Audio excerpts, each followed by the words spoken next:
the pop culture field manual. Welcome back, everybody, to the Pop Culture Field Manual podcast. I am happy to be back with you. I'm Israel, as always, with Cam.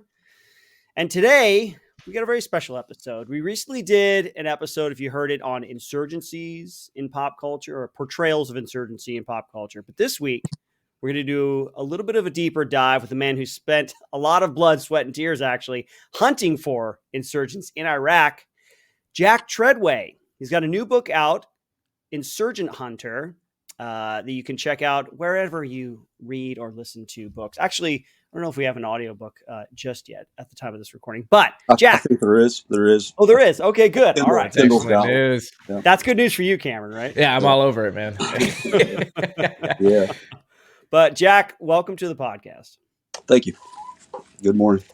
Yeah. Good morning. And well, Jack, your bio is extremely impressive, coming from individuals, Izzy and I, with military backgrounds. You Right. are what we call a cut above the rest of us. So I just wanted to kind of hear from the man himself, kind of about your background, what inspired you to join, what units did you go to? The floor is yours, my dude. Appreciate it. First, I wouldn't say cut above, guys. I know what you guys went through and what you guys, got buddies from 7th Group. All right. I had a few beers with some Rangerback guys, so Yeah. All right. Nice. not a cut means above. like 8, right? If you're drinking with Rangerback guys. Right. Yeah. Hey, they were buying that night, so I wasn't complaining. Of course. Right. Yeah. So, myself, originally, right out of high school, I was wanting to be a Ranger and go SF. I actually went to MEPS and had the whole thing started with the Army, and I was all about it. I got in trouble a little bit my junior year, and my father at the time was a single parent, and he was like, "Look," he said, "I don't care what you do, but when you graduate high school, your dinner plate's broken." So that meant I was on my own. He said, you might want to pick a branch. So I went down, started the process, and I came back home, proud to tell him. And he said, "Hey, boy, don't you know the baddest men that walk the face of the earth are UDT SEALs?" I'm like, "What the hell is that?" So the reason why he felt so strongly is because he was a submariner, and he do lock-in lockouts with them. So I was like, all right, if the old man's impressed, I'll go check this out. So I saw that they were stationed primarily at the beach, man, Coronado and Virginia Beach. I'm like, that's for me, especially if I can stay in California. I'm all about that. And then back then, there wasn't any internet. There wasn't much literature on it. So I had to scrap to find stuff. I mean, I went to the city public library and found an old World War II picture of frogmen locking out, and that's all I get got. the microfiche. Get the microfiche. Right. Yeah. So went down and talked to the recruiter, and then he gave me about a 5-page pamphlet, and he said the attrition rate was about 80%, and I was like, all right, what am I getting myself into here? So the more I read about it and some of the stuff I thought I could accomplish, so I went ahead and switched over. And I didn't want to tell any of my friends about it, because if I bombed out, you know how that goes, right? Sure. Yeah, it'd be a laughing stock. Yeah, so that's what I did, man. I was 2 weeks out of high school, and I wasn't even shaving yet, and I was in basic training. And back then they got a pretty complicated pipeline now, which I think is for the better products and better prepared candidates. But they just showed up and said, "Hey, man, this is our video. Who wants to do it?" So I already knew I wanted to do it before I got there, and I was kind of getting out of shape when I showed up to get to basic. We were a few weeks into it. So all these guys thought it was cool, and all of a sudden everybody wanted to do it. I was like, holy shit. And they threw us all in the pool. And during the swim test, man, everybody's in my way. I'm like, you idiots, man. I'm trying to do this for the rest of my life, and you guys are in the way. So it was like a soup in there. So got through it. they got us into the locker room and they sat down, and that's when they went over everybody's ASVAB scores. And after they went through the ASVAB scores in the swim, there was 2 of us still sitting there. Sure. Yeah. Yeah. And then and me and the other guy were the smallest guys out of the whole group. So we went from there. You had to go do, same as your guys' kind of assessments. We had to do pull-ups, push-ups, and sit-ups. Next, we did the push-ups and sit-ups, and then we did the pull-ups, and the other guy couldn't get the pull-ups. Mm. And I got the pull-ups, and I remember the frogman that was testing us. I mean, he was your typical about 6'2", probably about 220, freaking The guy they send to represent the teams. yeah, Yeah, the Jocko looking guy. Yeah. Yeah. big old Yosemite Sam mustache, and I was like, well, Exactly. crap, I guess that's what I'm, attaining to be, tatted out. And after the pull-ups, it was just me left. So we went out there, and you do it with steel toe boondockers and the old dunk jams that you had to wear, those denim jean bell bottoms, Yeah. and a t-shirt. So went out there and did the run, and that was it, man. I had my orders to go to Buds. Wow. Yeah, So they made you do the assessment for buds in basic training? correct. Wow. Yeah. That's Yeah, like the opposite of my experience. yeah, Uh, I remember they just, the Ranger recruiters walked in, and I was the same story as you. I enlisted with the contract, and I knew I was going in, and that's what I was doing. And yeah, the Rangers just walked in with their awesome tambourets on, and they were also behemoths of men. right, And yeah, right, and they were just like, who can do this stuff, and also is this smart? And yeah, then they took us all and let us figure it out. I mean, right. Yeah, yeah, for my basic training class, I was like, there was like 50 of us, and only 2 managed to get to the actual unit, which was wow, myself and my buddy Co. cool. Yeah, but that's, yeah, dude, I completely Yeah, get what you're saying. yeah, Absolutely. yeah. And, Jack, you talk about the training pipeline. If you've kept up with any of it, you said it's evolved since then. You said it's gotten better. Would you say in terms of like how they get guys in there and the kind of the training pipeline they have? Yeah, they've turned it into almost like a mission now. I work with some guys that do some outreach. They have something called a SEAL SWIC Scout team, Mm-hmm. and what the guys do is they go to different areas. They go to colleges, they go to high schools, and they promote it and they show the guys what they do. And from there, once they recruit them, some guys that might be close to the local areas, they'll pull them in and train them on swimming and PTing and stuff like that. And Wow. then I was just talking to a chief the other day, and he was out on the West Coast where they run like a mini Hell Week for some future officers. Yeah. And then I guess when they go to basic now, I don't know if they're still doing it, but they have like a separate pipeline within basic or right after basic where they keep the guys that are going EOD or rescue swimmer or SWIC or the teams, and they work them out there before they actually get their orders to Buds. Yeah, no, I've heard about that too. It's crazy to hear the differences between, back in the day and then today. There's a lot of emphasis on, like, because obviously it's an amazing job, Yeah, right? So like, and it's hard to get there, so they want to make sure that they're creating a product, which I think is great.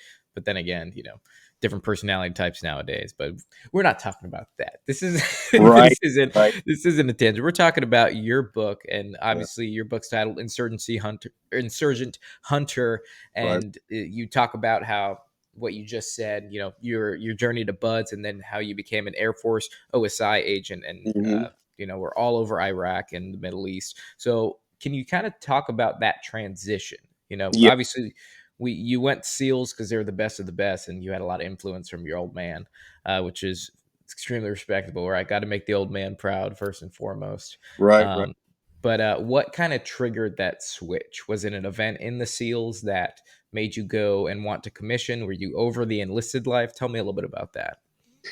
Yeah, no. So I think I did it more for health and family reasons than I Sure. did for what my heart wanted to do. Uh, Hmm. leaving the teams is like breaking up with the hottest girl you've ever dated. You know what I mean? It was tough. Um, Yeah. I mean, and not just because of the job, but because of the camaraderie. I mean, the stuff you do Sure. with guys, you guys know it. You know, Yep. when you're working with guys that have experienced the same things you have, and they can perform at the same level as you, it's just a whole different type of camaraderie. You know, Yeah. You miss uh, the clowns, not the circus. right? You know, I really, I really enjoyed my experience in the teams, but I had broken my back, and then I had my left knee reconstructed, and I just wasn't the same Yeah. after that. And then the other thing too is, you'd get off work in the teams, and I would stuck around. I either PT'd or I would go shoot or something to make myself better and faster. I'm always competing with somebody that was in my platoon Mhm. that might be a little bit better, and I wanted to pass them. And that was my life. And if I wasn't doing that, I was out with the boys, spending my paycheck on rounds. Exactly. But when you start a family, and then when I got hurt, I got sent to Buzz as an instructor to heal up. And my wife, we had a second kid while I was at Bud's, and I don't know for what reason, but I was grocery shopping with her one day, and I think I was at E6 at the time. And I was like, yeah, big chested frog, man, you're proud. And then she's pulling this stuff out for WIC, you know, free milk or deducted price for dairy products and stuff. And I'm like, Yeah. what the hell is that? And she's like, well, this is what it is. I'm like, we don't need to do that, do you? She's like, oh, yeah, we do. I'm like, what the hell? So I'm in line and I feel kind of small, and I'm like, Jesus, I thought I was doing pretty good. Hmm. So at the time when I was at Bud's as an instructor, I was the second senior enlisted guy in die phase. They call it an LPO, leading petty officer. Mhm. Um, it's kind of like the frontline supervisor, I but got you. Yeah. it's not a tough job because the guys are just so squared away and they're on it. But everybody was there for either injured or they were thinking about transitioning to get out. So, but still with the right mindset, like, hey, these guys that I'm training are going to be standing with my buddies that I just left not too long Yeah. ago. So make sure Mhm. we turn out the best product possible.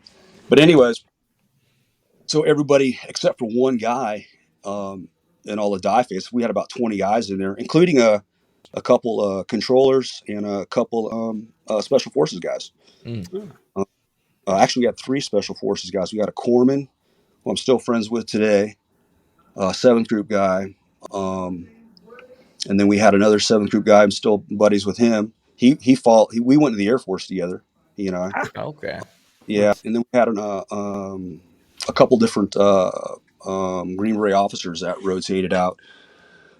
All good dudes, great experience. But anyways, uh, we were all going to college at nights, and since I made the schedule, I had guys put what nights they had college, and it worked out almost evenly where we can cover the night dives, for each other.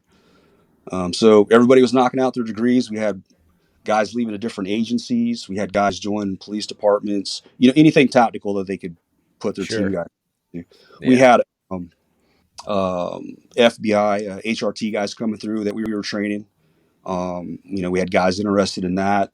There's a good group of guys, bunch of former military guys. Oh yeah. It seems like Like, all of HRT is military. yeah, they were pretty cool. They were all salt and peppered hair at the time. Yeah. They were Nice. still getting after it. But that was a good experience. And so I was thinking, okay, I'm getting my degree. I'm not quite what I was used to be, but I still love this type of work. And I got to make some more money. It wasn't about me anymore. Yeah. So I put in an application with the DEA, and I put in an application. And I came in the door one day, and one of the Air Force guys was putting in a package. And he's like, hey, man, just copy mine. We've got the same training. So basically, that's what I did. Me, me and the Green Beret, and we copied his package, and we all got picked up. Nice. Yeah. Must have been It a came smart back so lad, dude. Yeah. yeah, yeah. So we got picked up so quick. It was like, oh, now what do we do? Are we really going to do this? So we made the transition, and that was prior to 9/11. Wow. Okay. Yeah. So had 9/11 happened, I think while we were all still there, we would have never even batted an eye, you know. Hmm. So, What was it? What was the training or Air Force Office OSI? What was that like? 'Cause, yeah, I have to admit I've never heard of this MOS before. yeah, I we decided to do the interview. yeah. So I had neither at the time. The only OSI agent I ever heard of was a $6 million man. I don't know if you guys are old enough to remember Oh that my show. god, he was an OSI guy. Yeah, he was That's an so OSI. funny. See, I'm not old enough to remember that, so I'll let Izzy take the reins on Yeah, we can Yeah, rebuild him. We have the technology. Yeah. right, Yes. right. Yeah, right. But there was a warrant officer, pretty good dude. His locker was next to mine. We were instructors at Buds, and he was talking to me about work he had done with OSI as a team guy.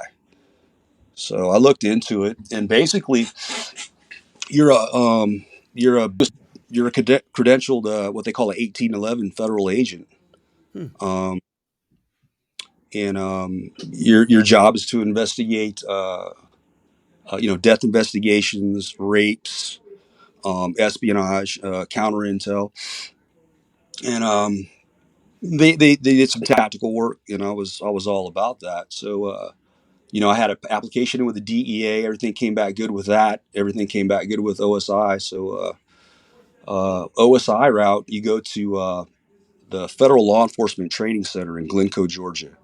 Hmm. It's like a huge. People ask me about it, because some people have a rough time there. And when I was asked, every time I was asked about it, I was like, "Man, that place was great." They're like, "What are you talking about?" I'm like, "Are you kidding?" I said, "All you do is you go there, you take classes about basically the Fourth Amendment, the search and seizure, Yeah. uh, and you fight, you shoot, and you drive cars fast all day, and you That PT." sounds awesome. Sounds Yeah. Yeah, great. yeah. Yeah. And so I was like, "Are you kidding? I love that." So yeah, it was a great school. You're there with all the alphabet soups except for DEA, FBI, and everybody else is training there. All the other agencies, ATF, Yeah. Marshals, NCIS. There's actually team guys doing some of the training down there. Okay, No right kidding. on. That Yeah, must be a yeah, pretty cool assignment there. Nice little vacation. yeah. It was. You live right there for 6 months on the campus. And I Wow. just rode a mountain bike to class every day. It was awesome. Let's Nice, man. let's transition to I want to talk about your time in Iraq because that's obviously a big part of the book. And then I was over there. Cameron and I both have deployments. I was in Iraq in 2008, and then Cameron was in Syria in 2014. 17. I was 17. like, wow, I joined the army in 14. Okay, I knew one of those numbers was significant. Yeah. Well, But tell us about that. Tell us about how going over there, what that was like. yeah. So prior to getting over there, the prime reason I wanted to go in OSI was because I knew about their downrange, their downrange mission. There's stuff that they did overseas for counterintelligence that I was really interested in. Mm. Um, when I got there, well, before I got to go, they put me in narcotics for a while. Interesting. You had to learn how to run. You had confidential informants. So I was cruising around on my Harley with a flannel and a beard and hair growing out, and I had snitches buying ecstasy for me. There you go. It's like Matthew McConaughey and True Detective. I got Hopefully not I, that bad. Not that I bad. just saw the first episode of that this weekend, so I don't know much yet. It's heavy duty. So, anyways, you got to learn how to work informants, and test them and vet them and all that stuff before you put them to work. My bosses in the States knew that's what I wanted to do, so that's what they had me do before they sent me. So when I got there, that was our mission. When you got on the ground, primarily you're trying to protect everybody on that base. And Balad was a joint base. A lot of Army, Air Force, Marine contingent would come through from time to time. Funniest thing, I saw this young kid with a 50 cal sniper rifle going to the movie theater there with us. He took his rifle in the theater. I'm like, you don't see that every day. That's pretty Maintaining cool. Different positive times, control of right? your weapon. Yeah, Yeah. yeah.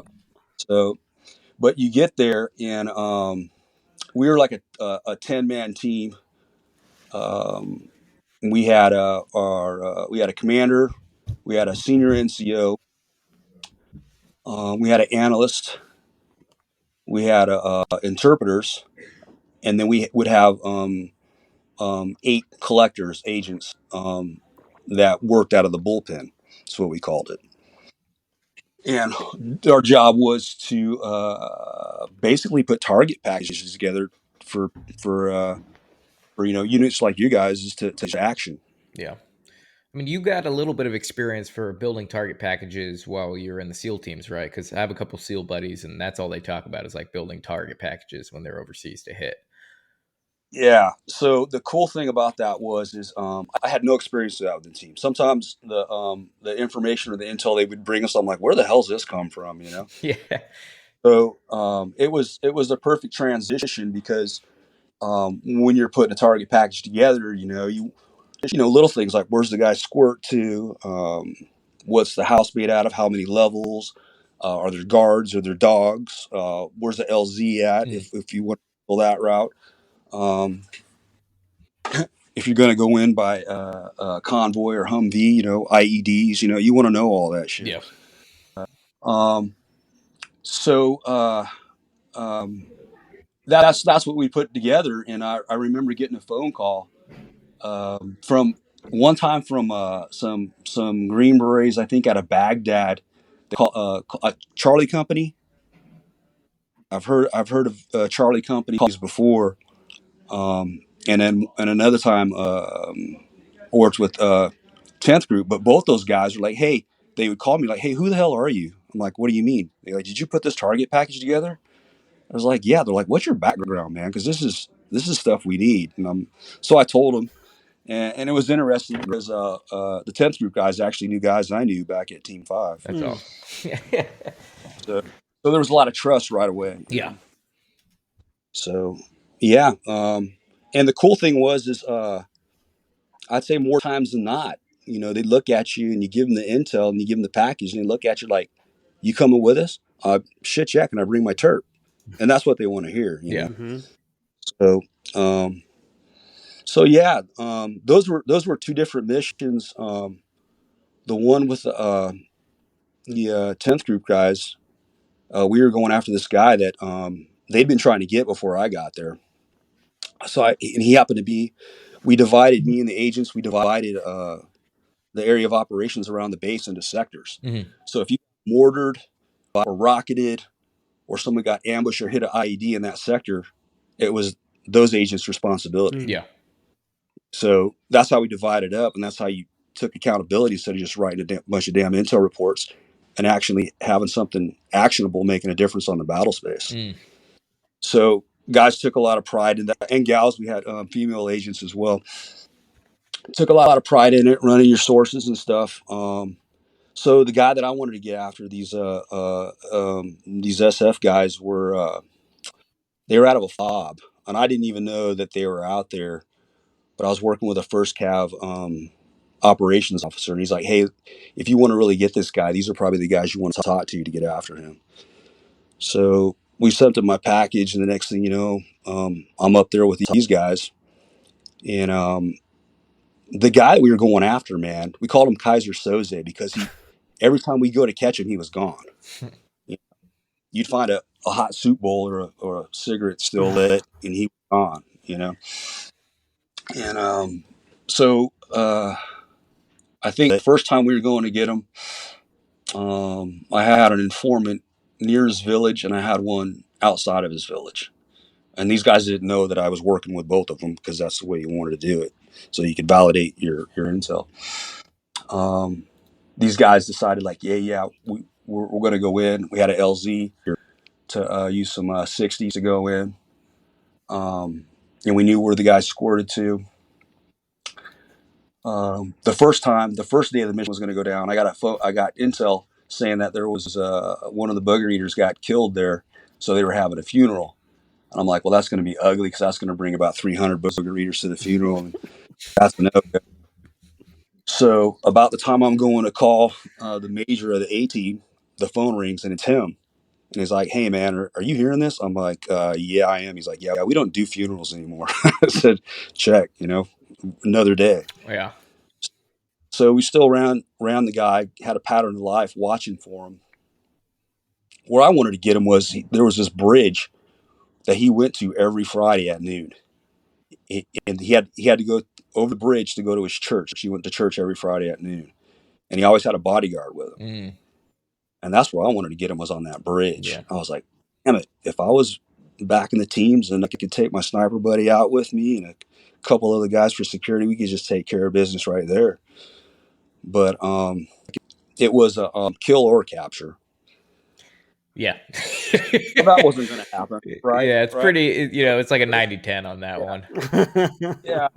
So um, eh, before putting that package together and completing it, I actually also got introduced to a JTAC, Mm, Joint Tactical Air Controller, TAC-Ps, I guess, yeah. Air Force. Those guys are And he awesome. was in our, Yeah. yeah, I couldn't believe the ability he had. So what happened is we had like a dozen Predators on the base. Well, I never, I saw him used a few times, with the Hellfire rockets, which was pretty cool. Sure. But this guy was sitting there and he would control them for a couple hours before they landed. So they sat me with him, and all that recon that you would do, on an RNS team, that would take you about 3 days. We did it in about an hour. Wow. I was, holy shit, are you kidding me? And we're watching it like on video, taking pictures and coordinates and everything else, building this package. So got that to the guys, and we said, okay, this day we're going. Um, um, this was a tough call for me because we had the third ID. We convoyed up with them. So we cleared our building of all our agents, took everybody. We had 3 Humvees that fell into their convoy. And we went all the way up to the FOB that the Special Forces team was at. And everybody stays outside. And then they also picked up a bunch of Iraqi soldiers, but didn't tell them where we were going or what we were doing, because you didn't know who was who. Yeah. Right. So I go inside, man, and it was kind of intimidating. There was the whole A team was sitting at a table like it was a staff meeting. Well, I walk in with my terp and my other agent, and they've got some kind of a drone up. We've got a Predator up. I got 2 snitches on the ground. We got comms with one of them, so everything's looking good. We've got Blackhawks who are supposed to come down from a base called Spiker. They're supposed to pick us up and take us over there. And I guess the third ID guys were going to be the blocking force, and we were going in to the LZ to get this guy. And guess what? It was Friday, right before church, right? So planets are aligning. yeah. Yeah. So like, this is awesome, And then all of a sudden we don't have contact with my informant anymore. He's gone. And then the helicopters are held up from a sandstorm coming out of Spiker to pick us up on time. So I'm like, fuck. And then the next thing is I get a call from the JTAC saying, hey, man, about 3 cars just pulled up and a bunch of dudes with AKs got out, and some people came out of the house and got in and they left. And I'm like, well, crap, did you follow them? Like, yeah, we kind of, they followed. It was a few miles away that they went to, but I know nothing about that spot. So I'm looking at the major, the A team boss, and he's like, he's like, what do you want to do, man? It's your op. I'm like, son of a bitch. Yeah. All the pressure. And No pressure. yeah. So I'm looking. Half of the team is looking at me like, let's go, man, let's go. Yep. The other half is like, the team sergeant's like, don't burn your source, man. So I went back and I asked him where his comms were. He took me in this room. And they had all kinds of comms, man. I mean, it was like a horseshoe around me. It's like, Jesus, which one do I pick? To talk to my guys back at the base. So I take in all the information. We've even got some SIGINT going on, right? And the phone's there. And I'm like, I can't go and put these guys in harm's way for a damn phone. Yeah. You know. So I walk out, and I feel like I'm giving the abort mission on a jump. You know what I mean? Yeah, So, yeah. All the boys are ready to go, and you're just yeah, like, nope, you shut do. it down. Yeah. So I walk in, and half the team's kind of like frustrated. The other half of the team is like, good call. And I look at the A-team boss, and he's looking at me. He's got kind of a smile on his face, like he's kind of relieved, you know, like he's happy I made that call. But I go outside, man, and my team's pissed. They're all ready to go, and I'm like, look, man. And they're talking to our intel sources too, back at the home base. And I'm like, I'm not, you know, I'm not going to risk everybody's lives for something like that, man. I mean, this guy's a bad dude. No telling what he's got set up there. So everybody's pissed off at me. And then the next morning, um, they all my intel is confirmed that yeah, he came and was picked up and taken away to another place. He wasn't there. Well, So sound like a good yeah, call in the end there. yeah, Yeah, what a stressful encounter. I mean, from Izzy and Mai's perspective, our perspective is from those guys sitting in the teams, right? Just waiting for the green light.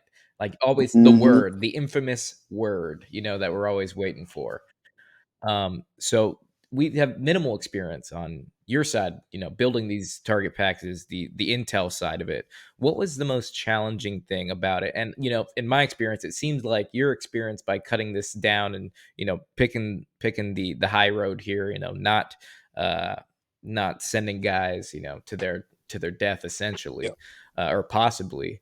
What's the hardest? That op seems like it's more of a norm than not. Mm-hmm. What was the most challenging thing about trying to get of the intel side, like getting all these intel, working with snitches? Mm-hmm. It seems like there's a lot of moving pieces here. Yeah, the big word in this field is called synergy. You know, you got to have communication um, from the guys that are going to action it all the way to the other types of intelligence that you're putting together. Um, just to finish up on that guy, this is how bad that dude was. The Charlie Company No. were the ones that called me up and said, "Hey, man, we're going up here to grab this one dude, and we saw your target package, and we're going to pass by. We're going to grab that dude on the way back home." I'm like, it's not going to be that easy, man. He's like, "Oh no, we do this all the time. Don't worry about it." Yeah. So I'm like, Not going to need that. We're not going to be out there "Yeah." I'm long like, enough. "Do you need support from us at all?" He's like, "No, we got this. We got this." I'm like, "All right, man." And he asked me questions about the target package and who I was and all that stuff too. And the next morning, um, I'm coming out of the gym and I got two agents rolling up, going, "Hey, man, they went after Soze last night. I guess they had Junie scouts and that went in with them. And I guess one of those guys got shot in the chest, but he had Kevlar on. And then one of the SF operators got his MEG shot off by my guy. No, man. And they he swore it out into the field that I always told him that he goes out to. And then our base sent up a couple fighters and dropped two 500-pounders on him. Nice. Yeah, that's awesome. 3 weeks I mean, later, 3 weeks later, that son of a bitch still turned up.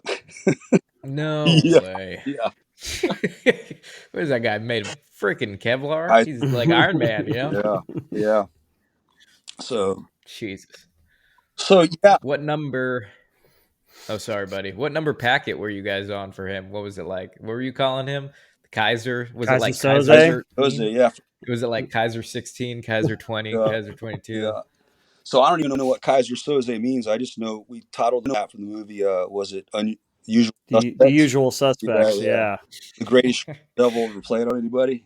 It's Yeah. convincing we didn't exist. Yeah. Yeah, He's gone. yeah, Yeah. yeah. And I had hands on his.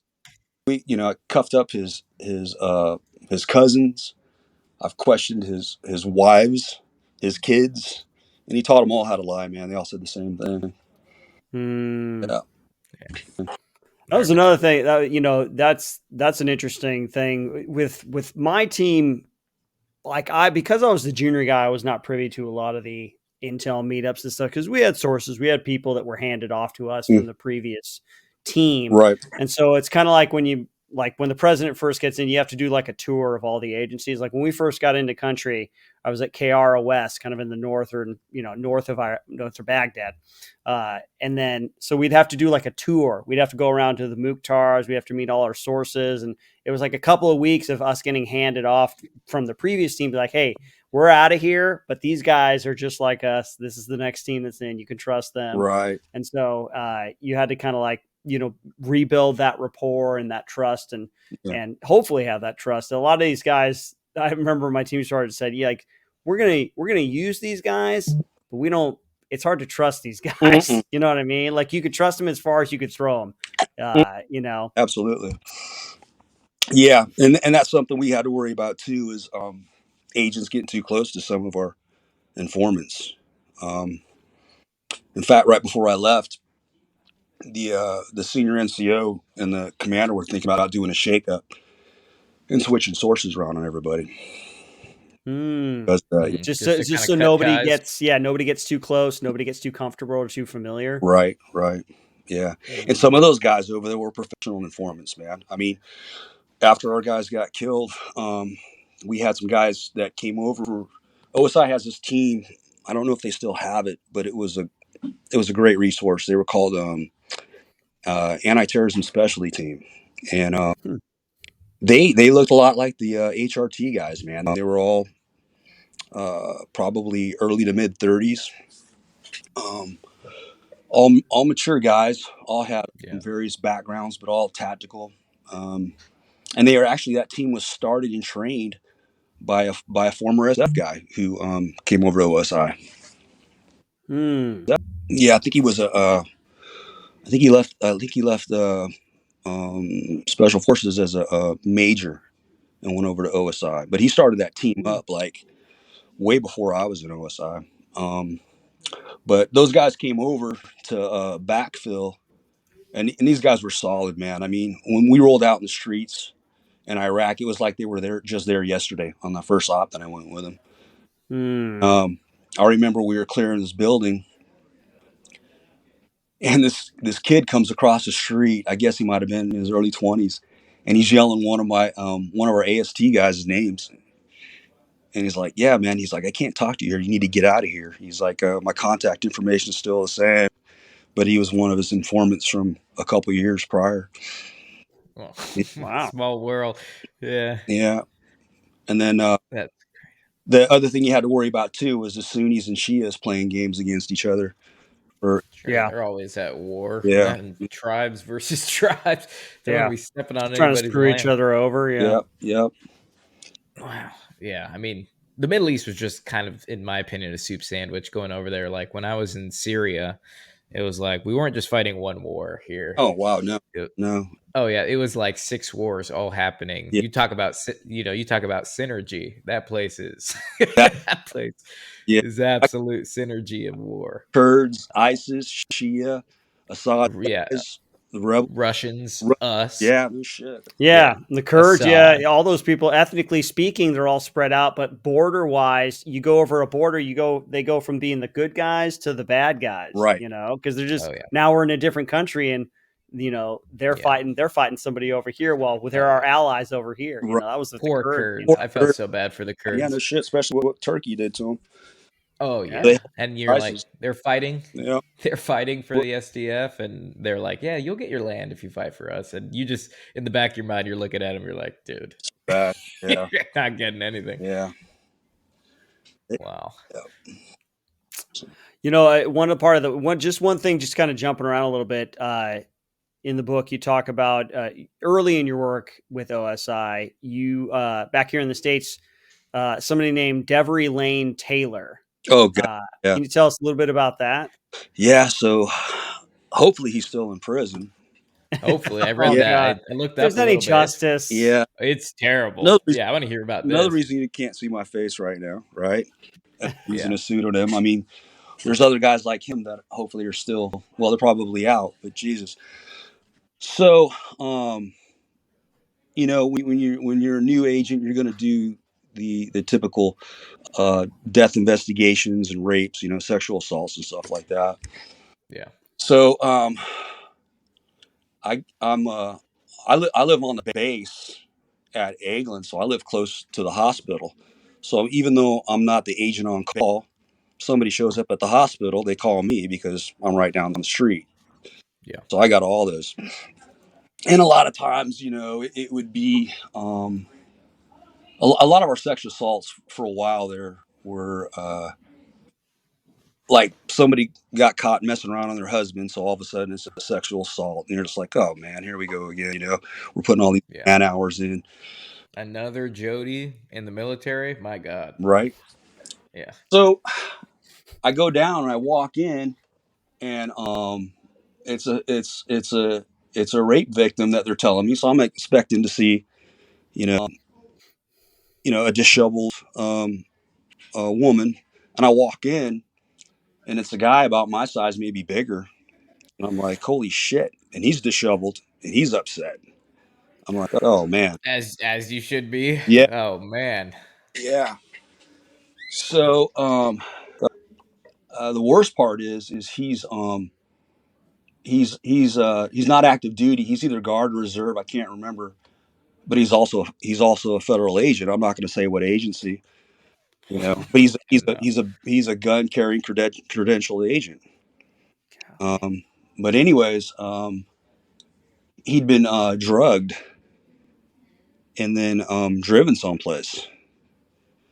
Yeah. So Dude. um, yeah, so it was a bad scene all around. I felt really bad. And the Sure. big thing I had to worry about is this guy, coming back once I found out who it was, getting on a plane and coming back with his gun and his badge because he can get on a plane like that and coming back Mm. here in business himself. So Yeah. Yeah. No, I had absolutely. to really talk to this guy, like, hey man, just let me do my job, okay? I know how Mm. I can't imagine what you're going through at all, but you got a family. Let's not make it worse. Just trust me. Yeah. So after digging into this for a little bit, and this was all like no high tech stuff here, man. This was all like gumshoe interviewing, and I mean, I went down to getting a credit card receipt. Yeah, Like, good yeah, old fashioned police work. yeah, man, getting statements and stuff. And uh, it took me about a week and a half, and different agents were rotating with me because they're like, "Ah, you're never going to find this guy." But some of them, they just hung with me just because, they're good teammates. Hmm. So about a week and a half into it, I narrow it down to this place, and I finally get a name. So I go back and I run his name, and a picture comes up. And the agent with me, he was funny as shit to work with anyway. So he was always clowning around and screwing with guys. And he took the picture and he made it a screensaver on one of our civilian agents' computer. Oh man. Yeah, because Oh. he didn't look right. I mean, if you saw his picture, it just didn't look right. Right. So he comes back into work and he looks at his screen. He's like, "Hey, what's Devery's picture doing on my computer screen?" And we're like, "Oh, Oh. man, you know this guy?" So come to find out, they'd been no, they weren't. Yeah, he went to school with this guy to an officer school. Sometimes we send our civilians to these officer schools. Uh-huh. He went to school with this guy. Oh my gosh. So come to find out, he's in our jurisdiction. He's not a civilian. He's a Ooh. captain in the Air Force. Yeah. Oh. Oh man. Yeah. So we go and we get this guy, and I had to work with local PD because we wanted to arrest him out in town, and we get him. And first of all, they didn't think I was going to be able to get an arrest warrant for him, and the judge that signed the arrest warrant, she signed it as fast as she read it. She's like, "Go get this guy." And All This is a right. bad all dude. right, so we went out, we got the guy, we brought him in, and then me and this detective that were going to interview him. Um, back then it was a still don't ask, don't tell type thing. So it was a Yeah. fine line we had to walk. Um, Mm. it was such a fine line that I had two experienced agents and two, I think a DA and a JAG, and then that precinct's lieutenant. We're all watching the interview on video while we're in the room with this guy. the guy I go in with, OSI agents are pretty professional before they do interviews. We have a plan before we go in. Mm-hmm. Kind of dissect the mind of this person we're getting ready to interview and figure out what's the best way. And I had a female partner at the time, and we were a great team because guys always wanted to impress her, and I'm like, I would be the bad guy, and then I'd let them tear into me, and then she'd make me look like I was the stooge, and they'd open up to her. It worked great. So we had this guy, but I had to do this interview with one of the police detectives, and this guy was old school, man. I mean, like, I don't know, like the old 70s detective shows. And I was like trying to game plan with him. He's like, yeah, right, whatever. We're just going to go in there, puts his cigarette out. We go and we sit down. I'm like, oh, shit. Okay, here we go. The tricky part was we had to read him his rights, the Article 31 rights, the military's rights, and he read him the civilian rights. Basically, your Miranda, right? Yeah. And what we don't want the guy to do is lawyer up. Sure. So this guy, I'm going to go out the guy soft, and this guy wants to go at him hard right out of the gate. And I'm like, son of a bitch, I'm never going to get this guy to agree to speak with us. But I was able to land on my feet even after that, and got the guy intrigued enough. I kind of like pumped him up a little bit, about who he was. He was Company Grade Officer of the Year Oh my God. at the hospital that I went and got. That I went to where the victim was. The same. Wow. He was Company Grade Officer of the Year. Yeah. So I At played. least you don't need to. Right. Sorry, terrible joke incoming. At least you don't need to get a mugshot for him. Just take his True. picture off the wall there. From the officer. Yeah. Yeah. So anyways, we go through it, and basically I tell him we have more evidence than I really do. Of course. And he bites it hook, line, and sinker, but I tell him I'm on his side, and I try to make it sound first he denies, and then I try to make it sound consensual, and he's all in. So we got him, once I found out after that, I'm like, when I brought in, what was it? Something came up. The agents were talking in the hallway about a victim who had came in about a month and a half prior, and I wasn't there. And I was listening to their story, and it sounded so similar to the case that I was working. Like, I want to talk to this guy. They're like, no, you don't. And he was kind of like one of our youths, kind of like the CBs. It's called Red Horse in the Air Force. And these guys are really good at what they do. And I go and I bring this guy in, and I have a mug shot. And back then you had to have, like, I think it was 6 pictures, And one of the agents before I went in there to interview him was on the phone with our OSI shrink, our psychologist. And I go, hey, I want to talk to him and tell him about this case real quick before you hang up. So I talked to the psychologist. I'm like, hey, I'm getting ready to interview this guy, and it's pretty traumatic. I guess it happened a while ago, but I need him to try to remember some stuff. I think it's pretty traumatic for him. And he told me, he's like, hey, well, you got to go back in that night before the incident and make him start describing stuff in detail, so things become more vivid to him and he remembers. I said, okay. So I took my 6-photo lineup, and I'd already sent my 6-photo lineup out to the other guy who positively ID'd him, the federal agent who ID'd him. We had to send it out to some other OSI agents by where he was, and he ID'd him, so I had to worry about him coming back and wanting to kill the guy. And then I'm interviewing this guy, and I get him going into details like the psychologist told me. And then I started asking him to describe the suspect. And as he's got his eyes closed and he's got his arms crossed, I slip the picture of the 6-photo lineup in front of him, and he doesn't know it's there. And he opens up his eyes and he falls out of his chair. And I'm like, what's wrong, man? He goes, I just saw him.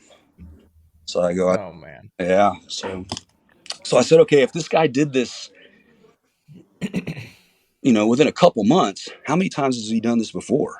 Yeah, right. Dude, we put some feelers out there, and we went to the different places that he was stationed.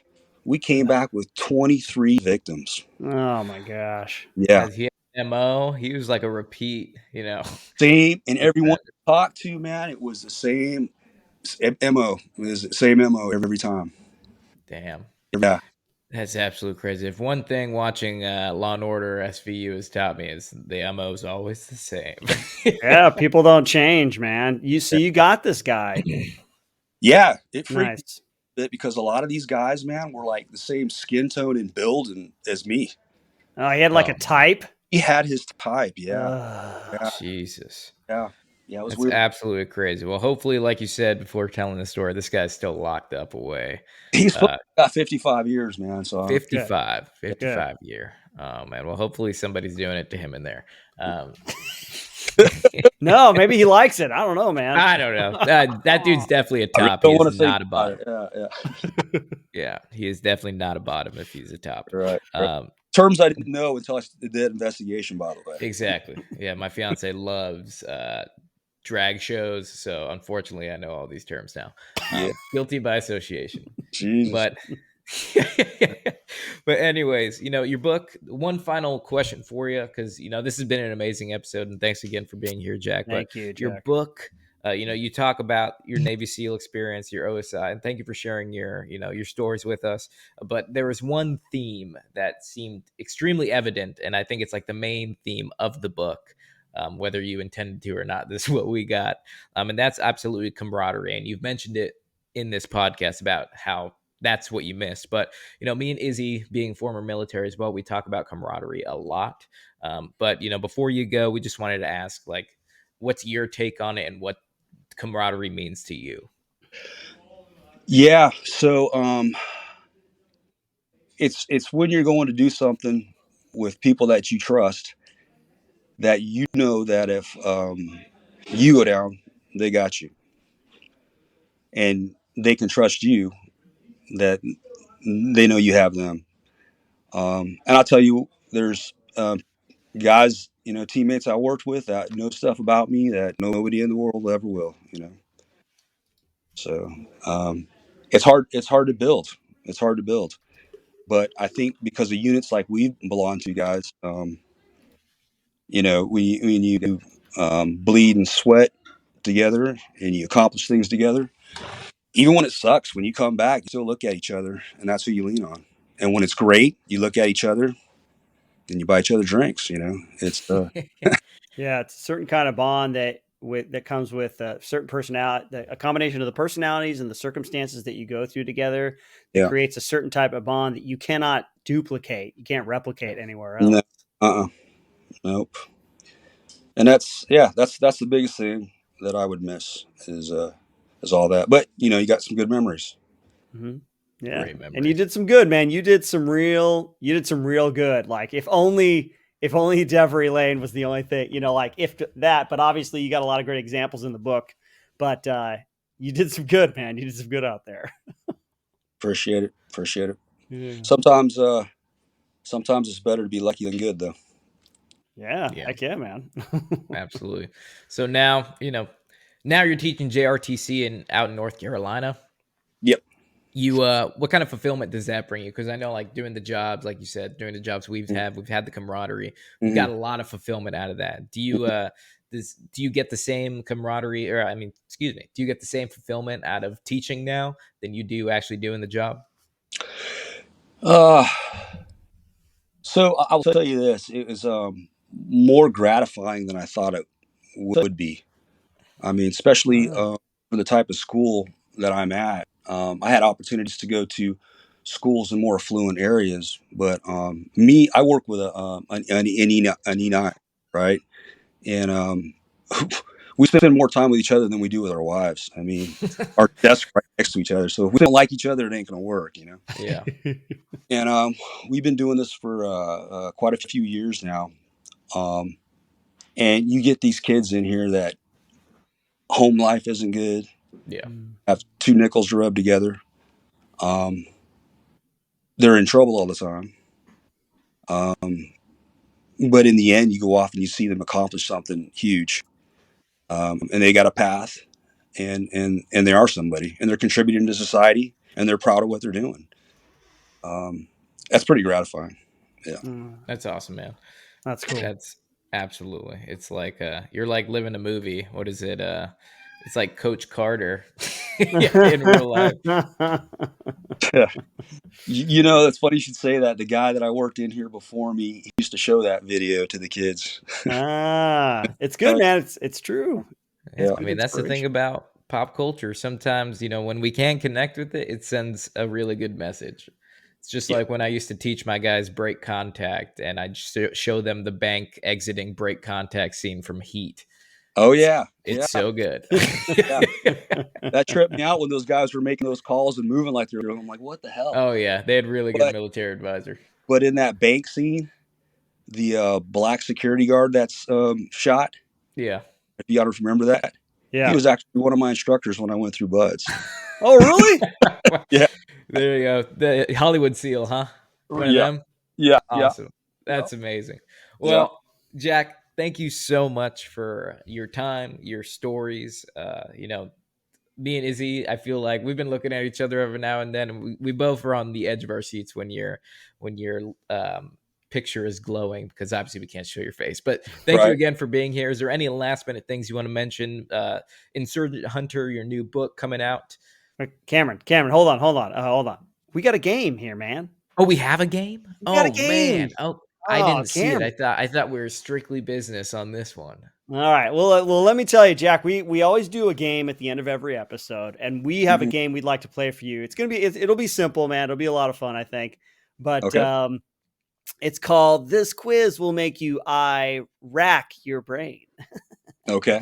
We can blame Chris for that horrible. Blame Chris for that name. I'm going to ask you about a song, movie, or a show. And all you have to do is tell me if it came out before or after we invaded Iraq in 2003.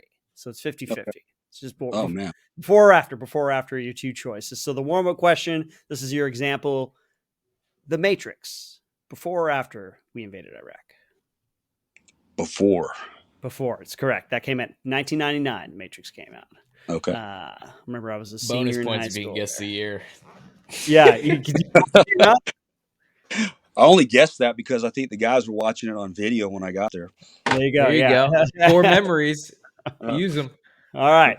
Good. So you got the idea, man. So this first one, question number 1 is The Wire. The first season of The Wire. When did it come out? Before or after we invaded Iraq? Oh, that's a close one, man, because they were watching that like daily when I got there. Yeah. Jesus. So it was already on video. And I was there in 2007. That's going to be tight. I'm going to say before. That is correct. It came out. The first season came out in 2002. Wow. That is close. Yeah. That is so close. The year before. Okay, next one. The album Chop Suey by System of a Down, before or after?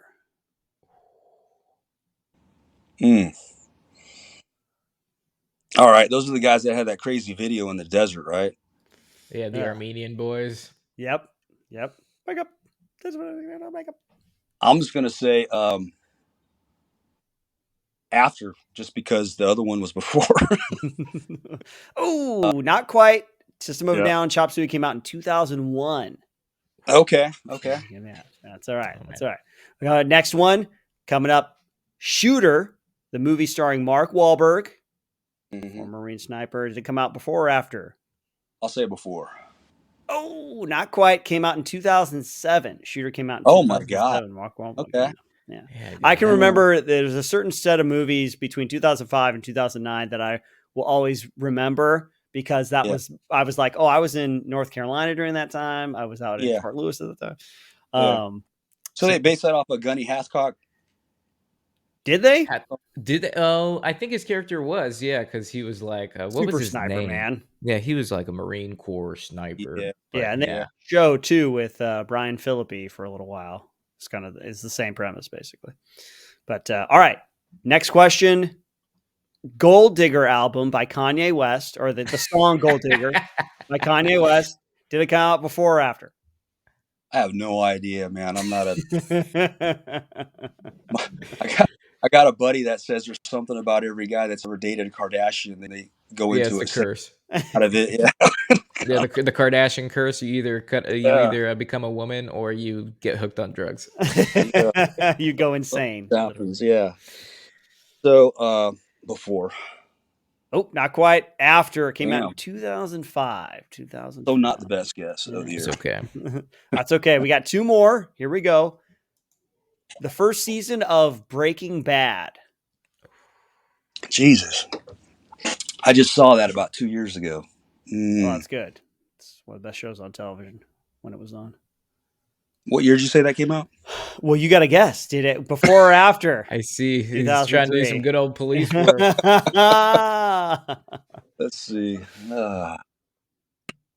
God, none of them were saying before, so I'm going to try before again. Oh no! Oh, it came out If you after. try a little word That's of advice how here, I Jack. If you take my try promotion to test. play the odd game, where you're like, oh well, he hasn't done this, Chris. That's the same way I just took my promotion test, man. Yeah, just if you try to play the odds with Chris's games, you will fail because I do it all the time, and It's not working. It's not it's just working. not working. Yeah, first season of Breaking Bad came out in 2008. 2008. Wow. Okay. Next one, the last one here for you. Lord of the Rings: The Two Towers. Before or after? Jesus. Good gravy. That's a close one. Yeah. That is it's a close one. That's one with that little bald guy on it with a couple wisps of hair. That's real gray, right? Yeah, Schmiegel. Yeah. That's where we first see Gollum. I thought you were talking about King Theoden because when he was like under control of Grima Wormtongue, he was all like gray and grayed out, you know. So my daughter's a little freaked out by that little gray thing. So I want to say, by the time she was able to, I'll say after. I'm sorry, my friend. 2002. 2002. I was gonna say first one came out in 2001. Yeah, It was like 1 year 2002, after. 2003, Yeah, one right after the other. I only know that because I'm autistically hooked on Lord of the Rings. Yeah, it's his favorite franchise. Yeah. Well, Jack, you didn't do so well on the game, but you have done a great Not a service pop culture to your fan. country. Yeah. So nobody's perfect, but we appreciate you all this other services that you have provided to your nation. About as good as that as I am at Korean and Spanish. There you go. Yeah. It's okay, man. Well, if you did well, we can't give you anything anyway. So in this case, it does not pay to be a winner. Yeah. It just is a lot of fun. Yeah. Well, Jack, thank you so much for joining us. The book is Insurgent Hunter. Is that right? Correct. Yep. And by the time you're listening to this, folks, it'll be available everywhere. So please go out and check it out. It's a really, really amazing story. It reads kind of like a spy espionage like thriller. Yeah, it's all there. So, Jack, is there any place people can get a hold of you? Anything you want to like plug or talk about before we sign off? No. If you want to know more about the book or the writing of it, you can go to Stephen Templin's social media. Stephen Templin. Okay. Yeah, just spelt just like it sounds, common spelling. Yeah. But I actually knew him from Buds. All right. So that's how we met up. So he's got a lot of books out there, and people are familiar with his work. So perfect. Right on. Well, Jack, thank you so much for joining us. We wish you all the best going forward, and thank you for your service to this great nation of ours and all the work that you did. Same to you guys. I appreciate it. It was a good time. Appreciate it. Well, we hope you guys enjoyed this episode of the Pop Culture Field Manual podcast. All the same, make sure you check out our YouTube, our new content, the First Formation with Izzy, the debrief with myself. Check out our Patreon if you're interested in getting some exclusive content and joining us on a monthly movie night. And as always, we will see you on next week's episode. Izzy, cue music.